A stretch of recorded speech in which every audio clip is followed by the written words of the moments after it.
Hey guys, in this video I'm going to show you how to embed a Google Sheet into Google Sites website.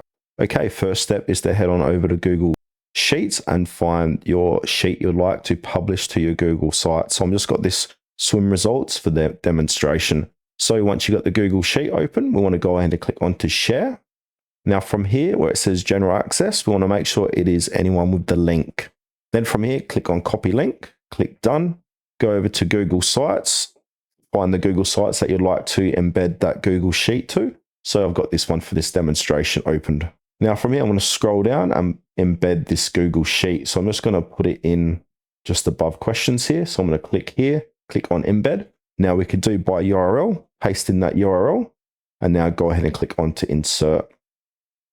Now once you've inserted, you're going to see your sheet here. We can play around the sheet by moving the size like so. And then we can change where we want it to place it. We can put it before, after places. And once you like it, it's going to automatically save to your Google Sites. Now, once it saves on here, we need to go ahead and hit publish so it can publish to the web. I haven't published this one to the web, so I'm going to go through this. I'm going to click on publish. Now it's going to say publishing. Now we can go ahead and view the site. So if I go ahead and view, I'm going to open up a new tab here. If I scroll down, you're going to see that Google Sheet on my Google Sites website.